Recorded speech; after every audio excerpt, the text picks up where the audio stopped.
Question number 1. माबायदि आथोन गेलेयोब्ला हौवासानि दैया थाबैनो गगारलाङो? एन्सारानो जाबाय लोगोफोर, बांद्राय मजा लानानै थाबैनो सोयोब्ला हौवासानि दैया थाबैनो गगारलाङो, एबा बांद्राय मजा लानानै हिन्जावनियाव थाबैनो एबा गोसा सोनो लायोब्ला मजा लायै अब्लानो हौवासानि दैया थाबैनो गगारलाङो। Question number 2. माबायदि आथोन गेलेयोब्ला हिन्जावसानिया गगारलांनोबो हागौ? एन्सारानो जाबाय लोगोफोर, आथोन गेलेनायजोंबो लोगोसे नोङो हिन्जावनि क्लाइटरिसखौ एबा जो आथोनखौ बिलिरना होयोब्ला हिन्जावसानिया गगारलांनोबो हागौ। Question number 2. हिन्जावसानिखौ सोलाना होयोब्ला मा जानो हागौ? एन्सारानो जाबाय लोगोफोर, जुदि जोङो हिन्जावसानिखौ सोलाना होयोब्ला बिहा जोबोर गरम जाखांगोन, माने सेक्स जाखांगोन। बिथाङा सेक्स जानानै नोंथांखौ जोबोर मोजाङै लाथारगोन। Question number 4. जुदि नोंथाङा 100% मजा लानोब्ला माबायदि आथोन गेलेनांगौ? एन्सारा जाबाय लोगोफोर, गिबियावनो नोंथाङा हिन्जावखौ गरम जाहो, माने बिथांनि जो आथोनखौ बिलिरना हो, बा नोङो किस खालाम, हमना हो, बायदि आरो जिखुनु बायदिसिना बेफोरखौ खालाम।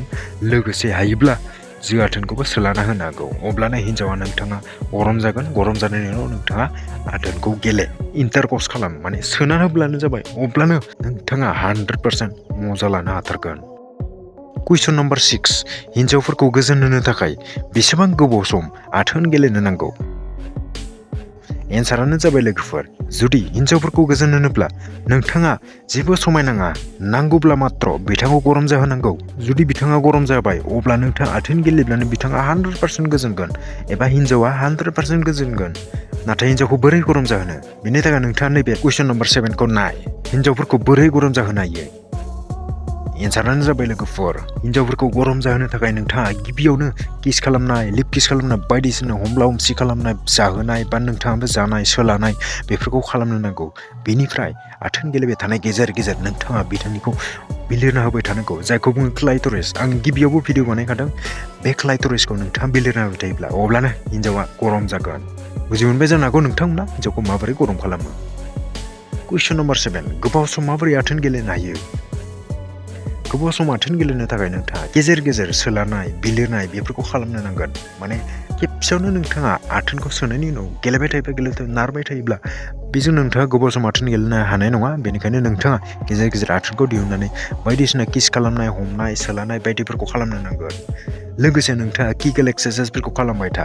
बेल' नङा, किगेल एक्सारसाइसल' नङा, नों जिखुनु एक्सारसाइस खालामोब्ला बा नोंथाङा देहाखौ मेंग्लिहोबाय थायोब्ला अब्लानो गोबाव सम आथोन गेलेनो हागोन। स' लोगोफोर, नोंथांमोना बुजि मोनदों जानांगौ आंनि दिनैनि बे मोननैसो कुइसन एन्सार्सफोरखौ। अब्ला लोगोफोर, नोंथांमोना बेफोरबायदिनो भिडिअ नायबाय थानो होनना सानोब्ला चेनेलखौ साबस्क्राइब खालाम, निस्सय साबस्क्राइब खालाम। बेनिफ्राय बेल आइकननि घन्टानि अल नटिफिकेसनखौ थुना ला। नेक्स्ट भिडिअ आं आपल'ड खालामोब्ला नोंथांनियाव गिबिसिन सहैगोन। लोगोसे भिडिअखौबो लाइक मोनसे खालामनो हो। अके लोगोफोर, नेक्स्ट भिडिअ लोगो मोनसिगोन। बाय बाय, गोजोन्थों।